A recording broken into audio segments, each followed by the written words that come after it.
할렐루야. 감사합니다. 여러분들 하나님 보좌 앞에 지금 앉아 있다는 느낌이 드세요? 저는 오늘 그런 느낌이 들어요. 제가 금요일날 금요 성령 집회를 못 나왔거든요. 그래서 너무 속이 상해서 몸이 아파서 못 나오니까 속상해서 집에서 많이 울었어요. 어제도 아슬아슬했는데 오늘 새벽에 제가 본래 잠을 자다가 새벽에 잘 깨거든요. 온몸이 삭신이 아파가지고 깼는데 깨가지고 이제 막 어깨 여기가 너무 아파서 한참씩 스트레칭을 해요. 자다 일어나가지고. 그러면 여러분 자다 일어나서 새벽 2시에 한 10분, 15분 스트레칭을 해야 되면 기분이 좋을까요? 별로일까요? 그런데 신기한 일이 있었어요. 되게 행복하더라고요. 신비로운 행복이 있었어요, 오늘.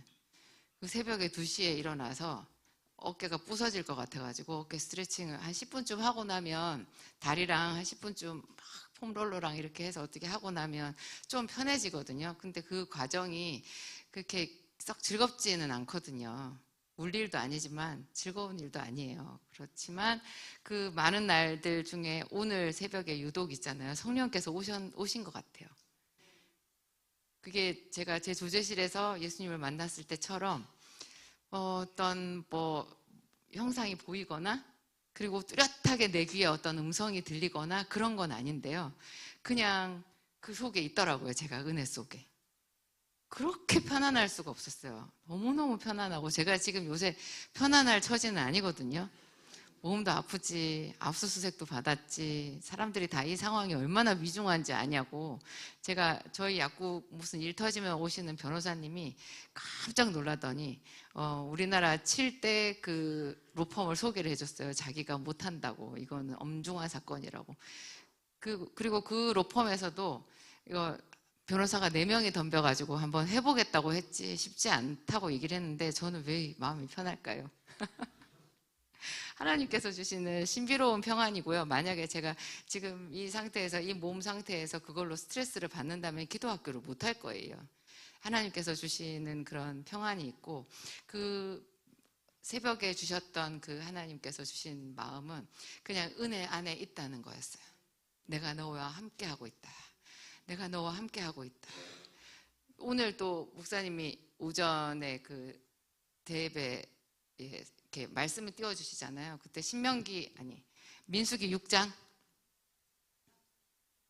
그죠? 예, 민수기 6장 맞아요? 예, 여호와께서 내게 복을 주시고 너를 지키시기를 원하며 여호와는 그 얼굴을 내게 비추사 은혜 베푸시기를 원하며 여호와는 그 얼굴을 내게 향하여 드사 평강 주시기를 원하노라. 그게 제가 새벽에 느꼈던 딱 그 느낌이었어요. 참 신기하더라고요. 지금 제가 또 집에서 사투를 벌이다가 또 왔어요. 점심 먹고 나면 되게 불편하거든요. 그래서 집에서 내가 오늘은 갈 수 있나 그러고 하다가 벌떡 일어나서 또 왔습니다. 오는데 이 속에 여러분들이 지금 전부 다 하나님의 품 안에 있고 뻥 아닙니다. 네, 여러분 듣기 좋으라고 뻥 치는 거 아니에요. 진짜예요. 너무너무 행복합니다. 산상수훈을 들었던 그 청중들이 제가 그렇게 부러웠었거든요. 그 시대에 태어났었어야 그 예수님께서 전해주시는 육성으로 듣는 그 말씀을 들을 수 있을 텐데 그랬는데 성령이 임하면요. 이 성경에 나온 모든 말씀이 그 산상수훈에서 육성으로 들었던 그 음성보다 더 편안하고 기쁘고 감격적인 말씀이 돼요. 오늘 여러분들에게 그렇게 사랑의 말씀, 은혜의 말씀, 깨닫게 하는 말씀, 그런 말씀 다 주실 줄 믿습니다. 제목 띄워주세요. 하나님의 사랑으로 부자 되기. 저는 여러분들이 다 부자가 됐으면 좋겠어요. 부자는요, 다른 사람한테 흘려보내는 사람이 부자예요. 은혜로 부자가 되면 정말 하나님의 은혜로 부자가 되면 옆에서 누가 나를 힘들게 해도 그 사람 하나쯤 거뜬히 먹여 살려요. 먹여 살린다는 뜻이 뭐예요? 그 사람이 아무리 나를 힘들게 하고 나한테 짐이 돼도 그냥 그 사람 목까지 내가 기도하고 그 사람을 축복해 줄 만큼의 능력이 된다는 얘기죠. 물질도 마찬가지예요. 여러분 일주일에 6일은 일하시잖아요. 요즘에 주 5일 근무도 있지만 주일에 하루 와서 온전히 하나님께 이렇게 오후까지 계시니까 봉사하시는 건데 그 6일 동안 번 걸로요. 부자가 돼야 맞아요. 제가 하나님께 늘 드린 말씀이 있거든요. 하나님, 제가 정말 약국 떠나서 풀타임으로 사역하고 싶어 하거든요. 하나님 아시죠? 제가 일생일대의 저의 소원이에요. 약국 벗어나서 교회 가서 남편이랑 같이 풀타임으로 사역하는 거 제 꿈인데 그 꿈을 다 꺾어서 여기 지금 놓으신 거잖아요. 제가 약국에서 종일 일합니다. 정말 많은 시간 일합니다. 그런데 이렇게 긴 시간, 긴 세월 동안 일했는데 왜 겨우 우리 식구 먹고 살고 겨우 저 조그만 교회 비 새는 거 막을 정도밖에 안 되나요? 제가 그랬거든요. 아니면 그냥 딱 데려와서 여기서 풀로 사역을 하게 하시든지, 그럼 거기서 그렇게 긴 시간 동안 공부하고 뭐 연구하고 그러면서 사람들을 위해서 최선을 다해서 약국을 하면 뭔가 있어야 되잖아요. 근데 왜 그게 없냐고요. 그래서 우리 애들이 이제 대학교 가고 그래서 집을 떠나서 어디로 갈 때 제가 그 흔히 말하는 뭐 빈둥지 증후군이라고 하대요. 맞는지 모르겠어요. 별로 기분이 좋진 않았어요. 빈둥지 증후군인가 제가 굉장히 기분이 이상하고 그랬는데 그때 제가 그 말씀을 더 많이 한 것 같아요. 하나님, 제 인생 여기 10평짜리 약국에서 끝날 것 같아요. 정말 교회는 비세고 약국은 10평이고 여기서 제 인생 끝나는 거 하나님 맞아요? 저도 꿈이 있었다고요. 정말 열심히 살았는데 이게 뭐냐고요. 그랬는데 야곱이 기다린 시간 있잖아요. 뿌리의 시간. 그죠? 야곱도 20년을 기다렸어요. 그 중에서 14년은 완전히 제로였어요. 나중에 6년 동안 거부가 됐지. 14년은 제로였거든요. 뭐 요셉도 17세 종으로 팔려가가지고 30세 총리가 되기까지 13년의 시간이 있었잖아요. 그 뿌리의 시간이거든요. 저는 뭐 20년 훨씬 넘은 것 같아요. 한 30년 된 것 같은데 그 시간 하나님이 딱 채웠을 때 부자가 되게 해주셨어요. 정말 부자가 되게 해주셨어요. 여러분들도 다 각자의 거기 몫에서 하나님께서 주시는 그런 넉넉한 부자가 되시기를 바랍니다. 왕 같은 제사장이 되시고 멋진 분들이 다. 근데 그게 뭐로 된다고요? 오늘 제목 뭐였어요? 세상의 사랑으로 부자가 돼요? 그거는 좀 이상한 말 아닌가? 그런 생각이 드는데요. 제가 성경을 연구해 볼수록 이게 정말 맞는 말이에요. 그러니까 도가 진짜 정말 그 세상을 살아가는 진리 있잖아요. 그게 어리석은 자의 눈에는 가짜 같아요. 그런 게 있어. 말도 안 되는 소리지. 그런 게 진짜 진리래요. 이게 사랑으로 그것도 하나님의 사랑으로 부자가 되고 축복의 통로가 된다는 말이 딱 맞는 거예요. 오늘 맞는지 안 맞는지 한번 검토를 해보도록 하겠습니다. 본문 말씀 요한복음 15장. 여러분 다음 주에 15장 다 준비되셨습니까? 목소리가 작은데 기어 들어가는데 목소리가 여러분들의 저력을 믿겠습니다. 오늘 제가 15장 5절부터 10절까지를 본문 말씀으로 했는데요. 이게 그냥 이론적으로 이 말씀이 아니라 제가 또 재밌는 스토리로 연결할 거잖아요. 여러분 두둥 기대하시고 두둥 눈 크게 뜨시고 함께 읽겠습니다. 나는 포도나무요 너희는 가지라. 그가 내 안에 내가 그 안에 거하면 사람이 열매를 많이 맺나니 나를 떠나서는 너희가 아무것도 할 수 없음이라. 사람이 내 안에 거하지 아니하면 가지처럼 밖에 버려져 마르나니 사람들이 그것을 모아다가 불에 던져 사르느니라. 너희가 내 안에 거하고 내 말이 너희 안에 거하면 무엇이든지 원하는 대로 구하라. 그리하면 이루리라. 너희가 열매를 많이 맺으면 내 아버지께서 영광을 받으실 것이요 너희는 내 제자가 되리라. 아버지께서 나를 사랑하신 것 같이 나도 너희를 사랑하였으니 나의 사랑 안에 거하라. 내가 아버지의 계명을 지켜 그의 사랑 안에 거하는 것 같이 너희도 내 계명을 지키면 내 사랑 안에 거하리라.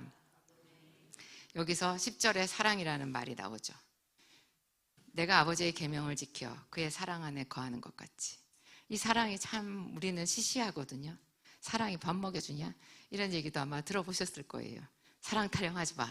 그랬는데 하나님은 우리가 제일 감동받을 구절로 여기 써놓은 게 그의 사랑 안에 거하고 있다. 예수님이 하나님의 사랑 안에 있다는 거예요. 그 예수님의 아름다움과 영광과 그 거룩함과 그 능력의 비결은 하나님의 사랑 안에 자기가 있다는 거예요. 이 사랑은 보통 사랑이 아닌 거예요. 이 사랑을 흠모하셔야 돼요. 그 다음에 너희도 내 계명을 지키면 내 사랑 안에 거하리라. 너희도 내 말을 지키면 나처럼 된다. 내가 아버지 안에 있어서 그렇게 영광스럽고 만유 위에 뛰어난 이름을 가진 것 같이 너희도 내 사랑 안에 거하면 그렇게 된다. 그 얘기를 하셨는데 우리한테는 특별히 감흥이 오지는 않습니다. 그렇습니다. 처음부터 다시 읽어보도록 하겠습니다. 이거 무한반복 하셔야 돼요, 여러분. 또 읽어보고 또 읽어보고 있죠. 이게 무슨 작업이라고요? 예수님의 옷자락을 더듬는 거예요. 예수님의 옷자락을 만지는 거예요. 이 말씀을 이렇게 보고 또 보고 또 보고 하는 게. 왜냐하면 예수님이 말씀이 육신이 되어 이 땅에 오신 분이거든요. 말씀을 더듬어 찾는 것이 그분을 더듬는 거예요. 여러분 어렸을 때 엄마 얼굴을 더듬어 본 기억이 있으세요? 자다가 옆에 더듬더듬 했는데 엄마가 있어요. 그 얼굴을 이렇게 만지면서 내가 느꼈던 그 평안이 지금도 제가 느낌이 있거든요. 자다가 엄마 얼굴을 만졌을 때. 한 번은 엄마 얼굴인 줄 알고 만졌는데 다음날 아침에 제가 기겁을 했어요. 언니였어요. 그래서 제가 그 다음부터는 있잖아요. 머리카락을 만져봤어요. 머리카락이 뽀글뽀글하면 엄마고요. 길다랗게 쭉쭉 뻗었으면 언니예요. 언니 너는 가. 엄마 뽀글뽀글한 머리 다시 만져보고 얼굴 만져보고. 엄마가 안 깨게 해야 돼요. 엄마가 깨면 자기 얼굴 만졌다고 싫어하시더라고요. 우리가 하나님의 말씀을 이렇게 읽고 또 읽고 하다 보면요, 신기한 반응이 있는데 이 말씀 안에서 뭔가가 나와요. 처음에는 아무것도 아니거든요. 그냥 까만 것은 글자요, 하얀 것은 종이요, 뜻도 모르겠고 재미도 하나도 없고 그렇게 되는데, 그래서 우리가 반복해서 암송하기까지 하잖아요. 그런 노력을 하다 보면 이게 마중물이 돼가지고 나중에 샘물이 솟아요. 그래가지고 성경을 읽으면 얼마나 꿀같이 단지 몰라요. 그리고 달뿐만 아니라 이 말씀이 달다고 느껴지는 순간에 여러분의 삶의 전 영역에 축복의 강물이 흘러요. 그래서 이 세상에 사는 사람 같지 않은 그런 광채가 나는 삶을 살 수가 있어요. 나는 포도나무여 너희는 가지라. 그가 내 안에 내가 그 안에 거하면 사람이 열매를 많이 맺나니. 그러니까 예수님은 열매에 관심이 많아요. 근데 처음에 5절에 보면은 예수님 안에 거하면, 그리고 예수님이 우리 안에 거하고 우리가 예수님 안에 거하면 그게 굉장히 중요한데, 그렇게 해서 결과적으로 나타나는 좋은 게 열매가 많다는 거거든요. 근데 그렇게 하지 않으면, 6절에 보면 그렇게 하지 않으면 열매가 없을 뿐만 아니라 그냥 가지 자체가 싹 말라버린대요. 아무 쓸모가 없대요. 인생이 황폐해지는 거죠. 그래가지고 싹 모아다가 사람들이 태워버린다는 거예요. 우리 아버지가 화장터에서 마지막 생에 마감이 되었을 때 제가 이 느낌을 받았어요. 다 타서 없어지더라고요. 정말 그렇게 허망할 수가 없었어요. 우리 아버지 돌아가셨을 때 그 관이 불구덩이 속에 들어갈 때, 그게 제가 20살이었거든요. 정말 죽었으면 좋겠다고 생각했어요, 저도. 근데 그렇게 인생을 맞춰서는 안 된다라는 것을 제가 그 앞에서 느꼈어요. 이렇게 허망하게 죽을 수는 없다. 인생이 그렇게 끝날 수는 없다. 그렇게 생각하고 하다가 하나님을 찾게 된 거죠. 여러분, 우리 아버지의 삶이 가지처럼 밖에 버려져서 태워진, 다 타서 없어진, 제가 되어서 흔적도 없이 사라진. 근데 마지막에 어떻게 돼요? 심판대 앞에서 심판받아요. 무서운 거예요. 그래서 우리는 결사적으로 이 말씀의 의미를 알아야 되고 이 말씀 안에서 복을 받아야 돼요. 너희가 내 안에 거하고 내 말이 너희 안에 거하면, 하여튼 열매를 많이 맺는데요. 열매를 맺는 게 되게 신기한 게, 여러분 생각해 보세요. 그러면 내가 예수님 안에 거하고 예수님의 말씀이 내 안에 거하잖아요. 그게 끝이에요. 다른 어떤 노력을 하라는 얘기가 없어요. 그냥 그 두 가지가 되면 자동적으로 열매를 맺는다는 거예요. 열매가 맺혀진다는 거예요. 너희가 열매를 맺기 위해서, 그 자체 열매를 맺기 위해서 노력해야 된다는 얘기는 없어요.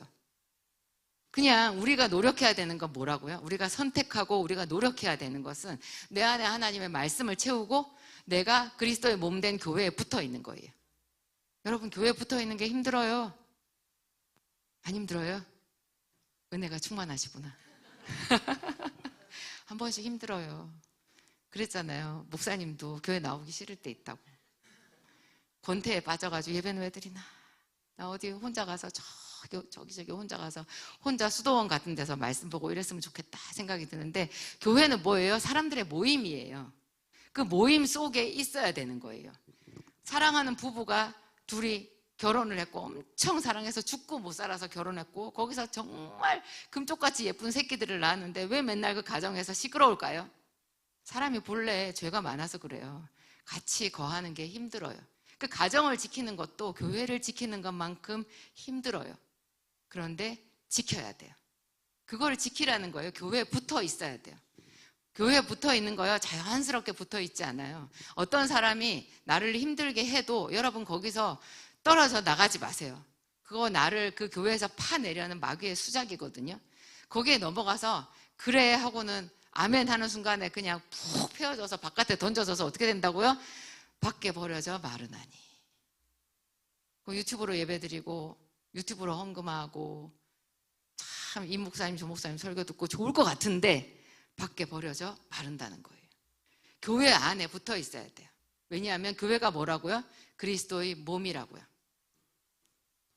예수님이 이 피값으로 베드로 같은 그 믿음의 반석 위에 온 힘을 다해서 세운 게 교회예요. 교회는 당신의 종들이 몇몇 그 리더 같은 그 사람들, 평신도들이랑 함께 힘을 다해서 세운 하나님의 건축물이에요. 그래서 이 교회를 비방하면 안 돼요. 교회가 잘못됐어도 그 교회가 안 맞으면 조용히 그 교회를 떠나고 최선을 다해서 목숨 다해서 붙어서 충성할 수 있는 그런 교회를 찾으셔야 돼요. 그래서 그 교회에 뿌리를 내리고 그 교회를 통해서 하나님의 사역을 감당해야 돼요. 그래서 힘들어요. 그런데 요거를 하면 어떻게 된다고요? 열매를 맺는다고요. 근데 이 열매가 뭐라고요? 성령의 열매예요. 이 열매를 맺는다는 것은 내가 변화된다는 얘기예요.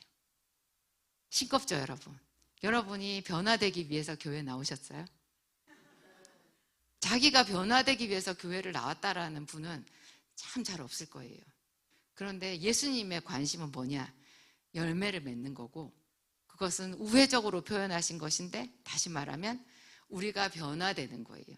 왜 우리가 변화돼야 돼요? 우리는 죄성을 가지고 있거든요. 죄인이에요.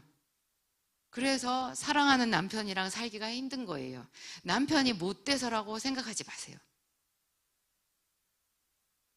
저도 그런 줄 알았어요. 제 남편이 나쁘다고 생각하진 않았는데 저는 어쩌다가 주의 종인 남편을 내가 선택을 했을까? 이 험난한 길을, 다른 자매들이 다 도망가는 이 길을 나는 어쩌다가 선택을 했을까? 그걸 이렇게 후회를 많이 했었거든요. 이건 아무나 오는 길이 아닌데 나 큰일 났네. 물을 수도 없고 정말 큰일 났네. 진짜 그때 그게 괴로웠었는데요.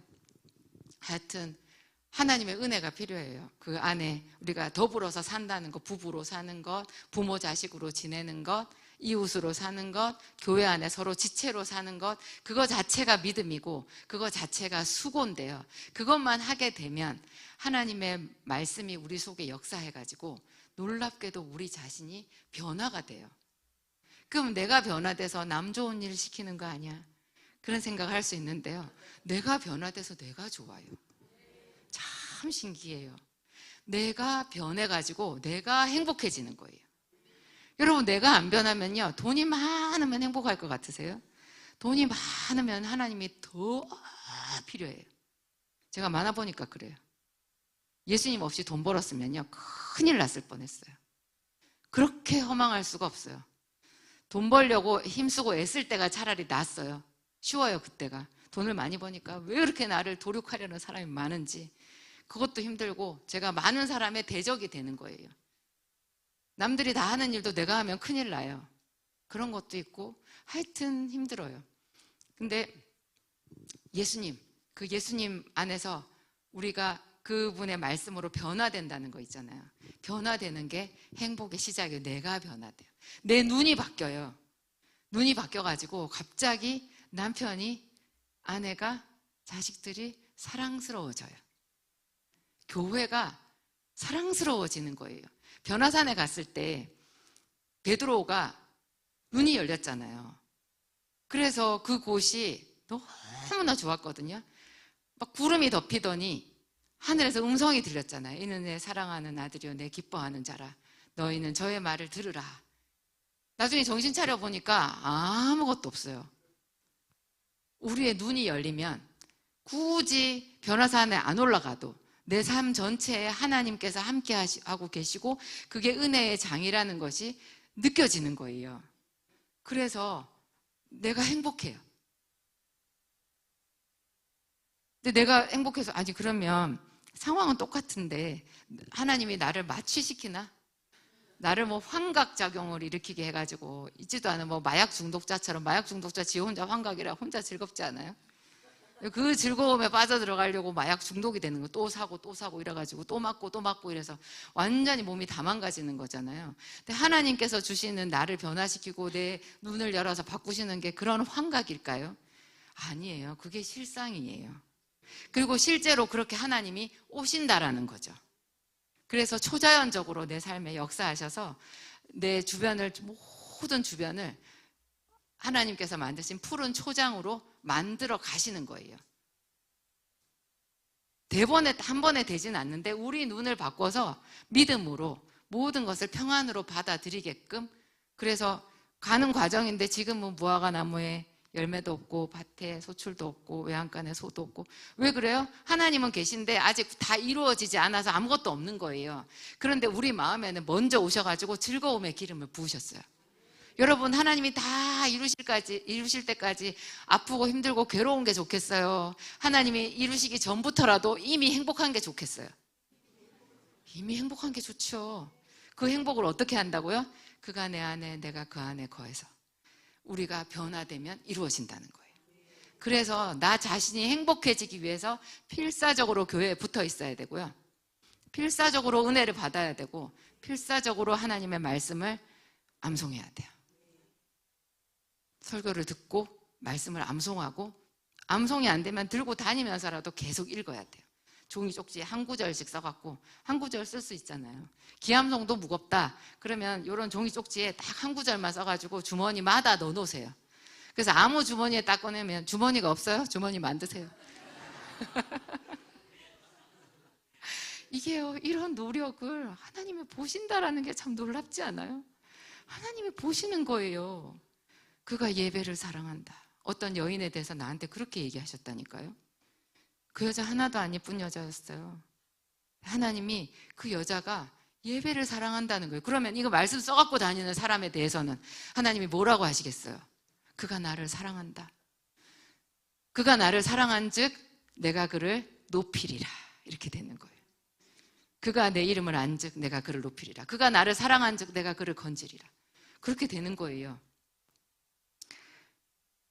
너희가 내 안에 거하고 내 말이 너희 안에 이제 거하면 7절에 보면요. 드디어 이제 거한다, 만다 이런 거를 이제 딱 종료를 시키고 이제 거하면으로 딱 못을 박았어요.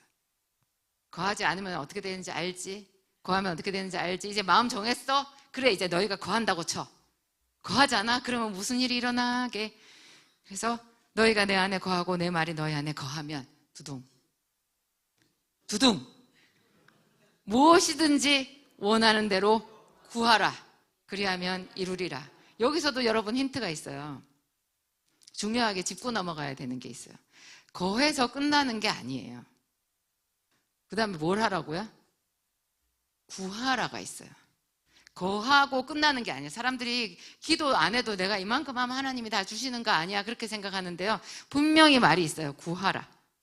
원하는 대로 바라라. 그래요? 바라면 돼요? 아니에요. 분명히 적혀 있어요. 원하는 대로 구하라. 무슨 뜻이에요? 기도하라는 거죠. 기도해야 줘요. 우리 여러분들 애들한테 하셨잖아요. 주세요 해봐. 주세요. 주세요 안 하면 안 줄 거야. 주세요 해봐. 어른들이 그렇게 열심히 애들한테 말했는데요. 그 애가 조그만 손 이렇게 하고 주세요 하면 얼마나 이쁜지 아세요, 여러분? 이쁘죠? 하나님이 우리를 그렇게 보시는 거예요. 내가 너에게 무엇을 하여 주랴.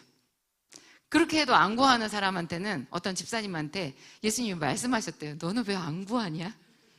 얼마나 답답하셨나. 그 사람은 예수님 안에 거하고 예수님의 말씀이 그 안에 있었던 거예요. 근데 안 구하고 있는 거야. 구할 때까지 기다리다가 예수님이 답답하셔가지고 너는 왜 안 구하냐? 그렇게 깜짝 놀랐대요. 구해야 되는구나. 늘 구해야 돼요. 늘 하나님께 구하고 감사하고 그래야 하면 이루리라.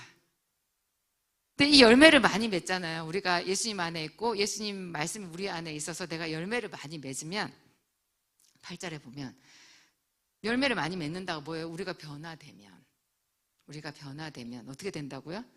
하나님이 영광을 받으신다는 거예요. 제가 대학교 1학년 때 이제 신앙생활 막 시작했을 때고 예수님이 하나님인지 막 알았을 때예요. 그 무렵에 제가 이제 우리 서클 모임이 있어서 거기를 갔는데, 거기 다 그냥 독서 서클이고 안 믿는 애들이거든요. 다 거기서 왜 사느냐, 그런 무거운 주제를 가지고 20살 그것들이 얘기를 나눴습니다. 그 어린 것들이 얘기를 나눴어요. 근데 참 해야 되는 좋은 얘기였던 것 같아요. 왜 사느냐.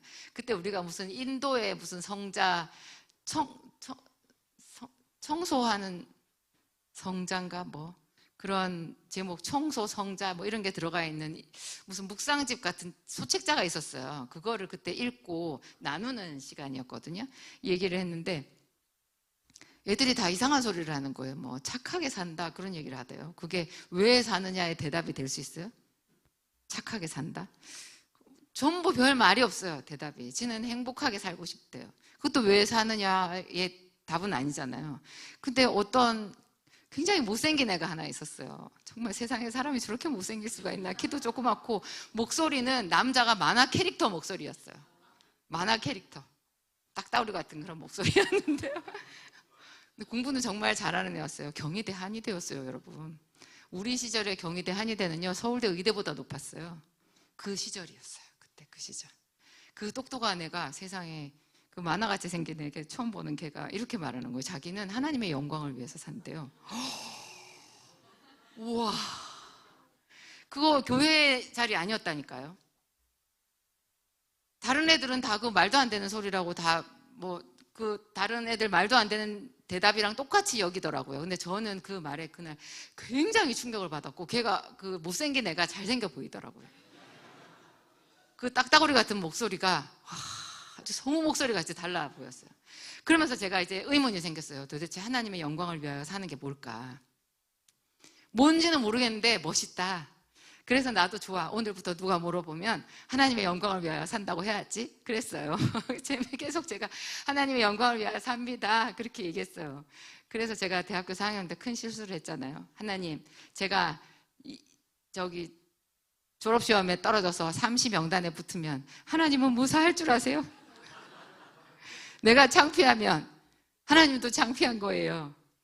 날 통과하게 해주셔야지 하나님도 보통은 가는 거지. 제가 잘 되면 그걸로 인해서 하나님이 영광을 받을 거라 그런 이상한 생각을 한 거예요. 그랬더니 그날 제가 하나님께 혼났다고 말씀드렸죠. 너는 내 이름 위에 무엇을 더 자랑하려고 하느냐. 코가 납작해졌습니다. 그래가지고 아무 소리 못하고 시험을 봐서 극적으로 겨우겨우 30에 붙어서 졸업은 했습니다. 여기에 보면요, 그때 제가 궁금해했던 말이 딱 나와 있어요. 너희가 열매를 많이 맺었을 때 내 아버지께서 영광을 받으신대요. 그러니까 못된 예수 믿는 사람은 하나님을 욕되게 하는 거예요. 열매를 많이 맺는다는 게 사람이 변화되는 거잖아요. 오직 성령의 열매는 사랑과 희락과 화평과 자비와 양선과 충성과 온유와 절제, 이런 거잖아요. 그런 게 있어야 된다는 거예요. 그 열매를 맺었을 때 그걸 통해서 하나님께서 영광을 받으신다는 거예요. 다른 구절에 이런 말이 있어요. 너희 착한 행실로 인하여 하나님께 영광을 돌린다는 말이 있어요. 너희 착한 행실. 착해야 돼요.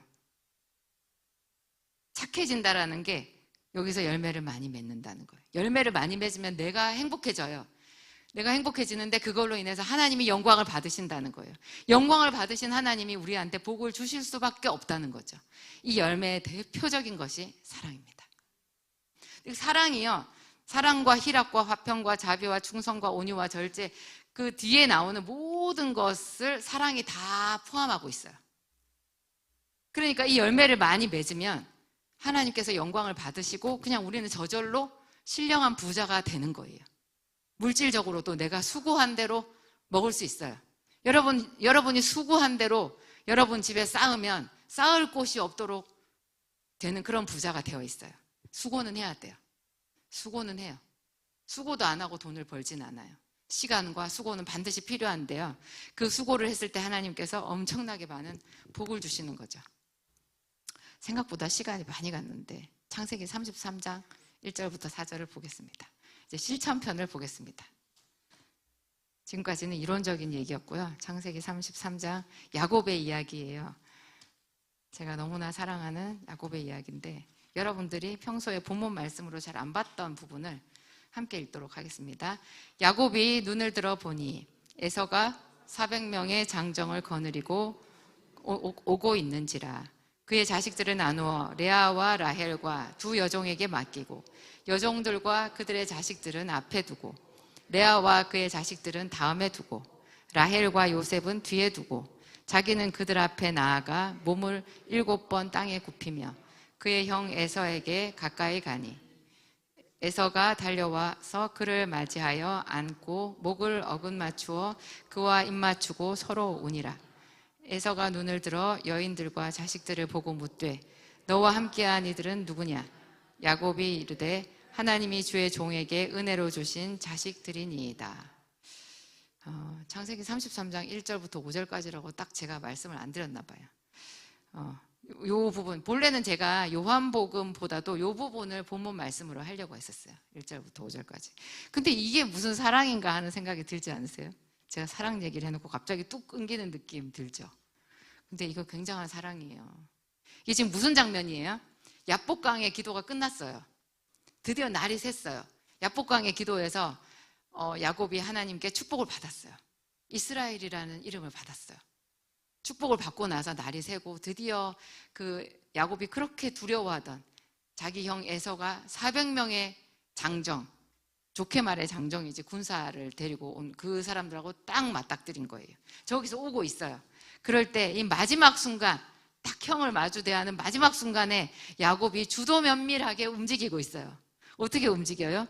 야곱이 눈을 들어보니까 에서가 400명의 장정을 거느리고 오고 있어요. 이게 지금 자기를 치러 오고 있는 거예요. 그런데 그걸 보고 야곱이 자식들을 나누어요. 레아와 라헬과 두 여종에게 각각 4명의 아내잖아요.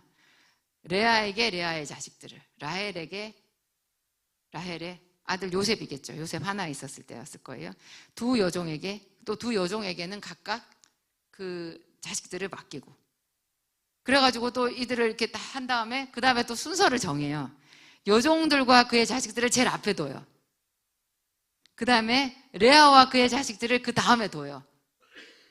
그러니까 최전방에 누구를 세웠어요? 최전방에 지금 에서가 자기를 치러 오는데 그 칼찬 사람들 앞에 최전방에 여종과 자식들을. 헐, 그런 생각이 들어요. 조금 눈물이 날라 그래요. 왠지 저도 여종과 그의 자식들이 저인 것 같은 느낌이 딱 드는 거예요. 그래서 아버지가 우리를 방패 삼으시려나 그런 생각이 딱 들거든요. 근데 그 다음에 이제 덜 사랑하는 레아와 그의 자식들을, 마지막에 자기가 제일 사랑하는 라헬과 요셉을 뒤에 뒀어요. 그 다음이 중요해요. 3절에 자기는 그들 앞에, 제일 앞에. 멋있죠, 여러분? 종을 방패막이로 썼어요. 자기가 나갔어요. 제일 앞에 나갔어요. 근데 이미 지금 야곱은 어떤 상태예요? 뼈가 골절됐어요. 뼈만 딱 부러져가지고 그냥 아무렇지도 않게 걸어 다닐 수 있는, 절기만 하지 그냥 멀쩡할까요? 엄청나게 아프죠.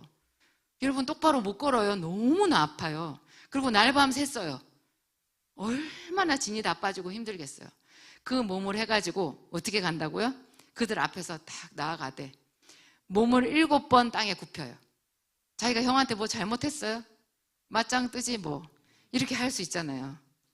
자기 형한테 잘못한 거 없어요. 형 지가 나한테 팔았잖아. 그거 내가 뭐 형 지가 싫어하는 그거 좀 했다기로서니 아버지 재산 지가 다 먹고 뭐 내가 뭐 죽을 죄를 졌어? 조금 미안할 수는 있지만 내가 뭐 허리를 땅에 굽혀 이렇게 생각할 수 있는데 에서가 달려왔을 때 야곱은 그 저는 몸으로 형을 보면서 세상에 한 번도 두 번도 아니고 7번을 절을 하면서 나가는 거예요. 처자식을 위해서 정말 눈물겹게 직장 생활하는 남편들이 보이지 않으세요, 여러분? 이게 참 멋있어요. 제가 소아과 밑에서 약국을 했는데 제가 그때 가장 멋있는 남자를 봤잖아요. 남자가 가장 멋있는 거요. 자기 아이를 안고 아내를 데리고 들어올 때 모습이에요. 세상에서 제일 멋있는 남자예요. 너무나 다정하게 자기 아이를 안고 옆에 아내를 데리고 이렇게 다 약국으로 이제 뭐 보통 애 데리고 병원 올 때 여자 혼자 오잖아요. 근데 남편이 그날 쉬나 봐요. 쉬니까 쉴 때 그럼 자기 마음대로 뭘 해도 될 텐데 자기가 일부러 애를 안고 아내를 데리고 이렇게 들어오는데 와, 저는 그 모습이 세상에서 제일 아름다운 거예요. 저게 남자지 그런 생각이 들더라고요. 아내와 처자식이란 말을 하잖아요. 처자식의 가장이잖아요. 그 사람이 자기 처자식의 방패가 되고 보호자가 되고 울타리가 되는 거예요. 그런 모습이 여기 딱 있는 거예요. 야곱이 자기 이 저는 몸으로 온 힘을 다해서 형 앞에 가서 머리를 조아리는 거죠. 그런데 여기서요, 야곱이 절대 비굴하지 않아요. 야곱이 그냥 형을 좋아하고 형이 하나님 같다라고 얘기를 하거든요. 나중에 보면. 그리고 형이 하나님 같은, 그렇게 형이 높아 보여요.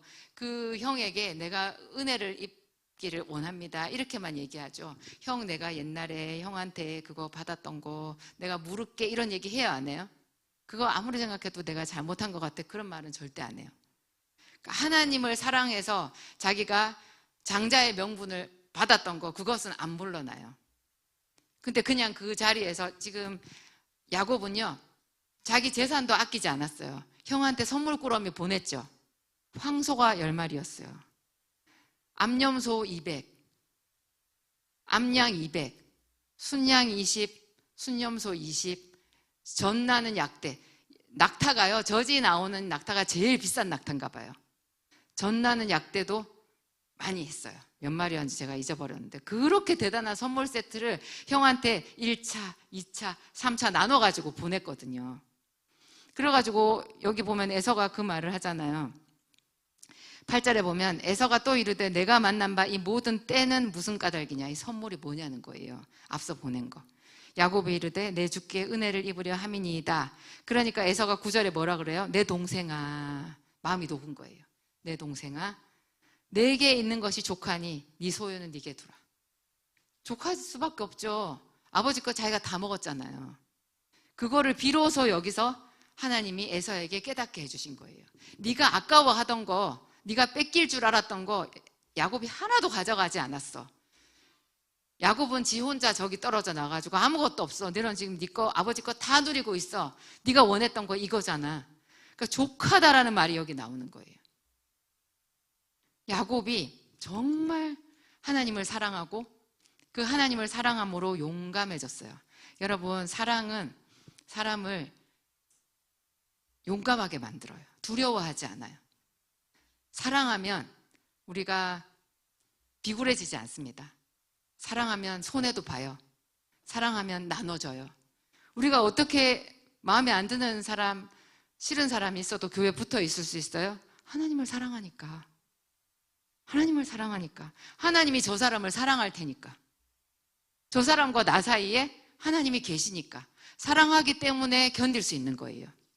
사랑하기 때문에 가정을 지키는 거거든요. 사랑하기 때문에 자기 목숨을 걸고 지금 자기를 죽일 수도 있는 그 형 앞에 나가는 거예요. 그 자기의 전 재산, 20년 동안 피땀 흘려서 쌓은 전 재산과 자기 처자식을 다 데리고 그 앞에 무릎을 꿇고 나갈 수 있는 거예요.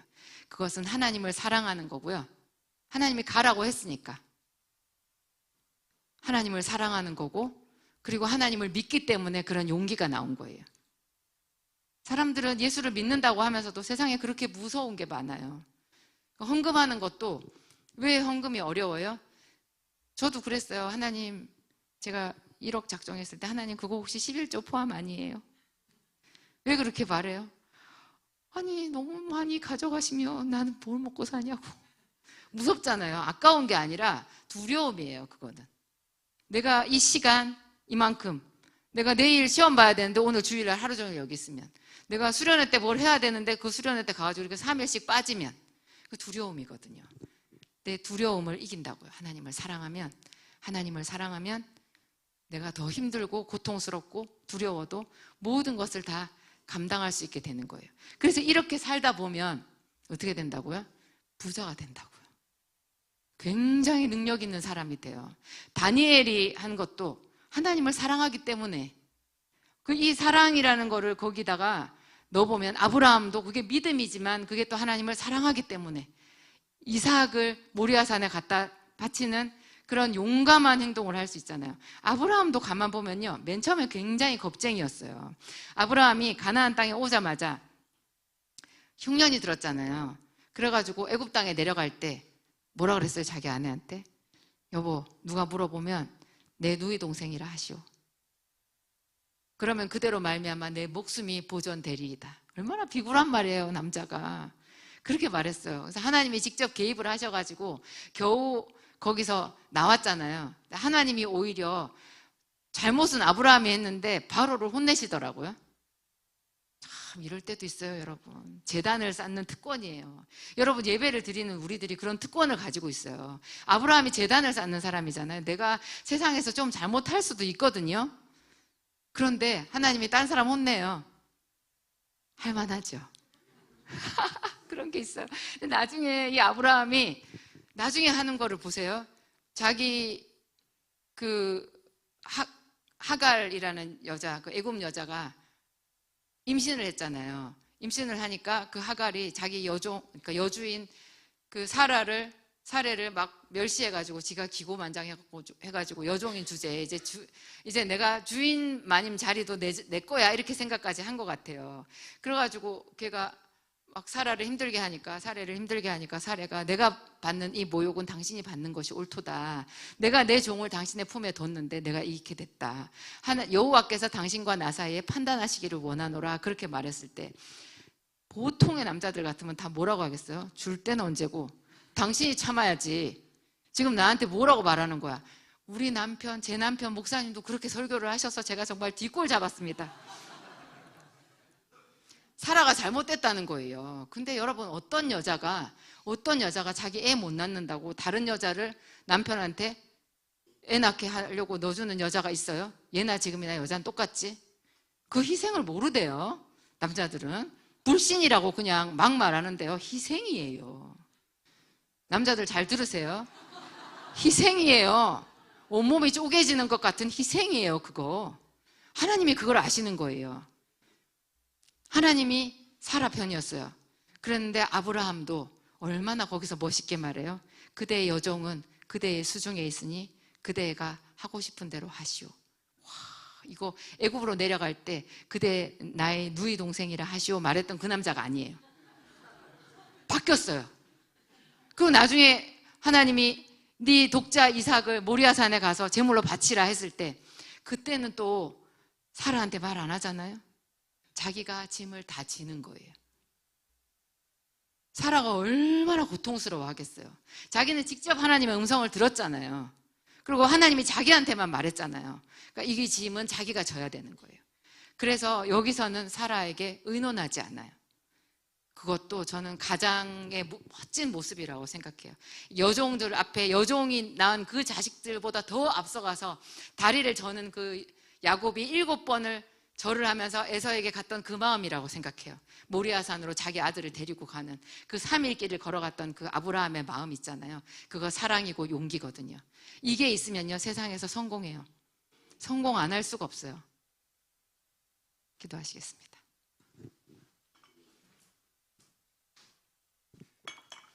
하나님 감사합니다. 우리를 위하여 십자가를 지신 예수 그리스도를 생각합니다. 얼마나 우리를 사랑하셨든지 하나님이시라도 그 십자가의 고통 앞에 겟세마네에서 눈물을 흘려 기도하셨습니다. 그러면서도 주님, 그 사랑의 용기로 십자가의 잔을 다 마시셨습니다. 우리에게 본을 보여주셨습니다. 하나님, 우리에게 그 사랑을 주셨습니다. 우리도 주님 따라 그 십자가의 길을 가고자 합니다. 하나님이 주신 방법으로 축복의 통로가 되고자 합니다.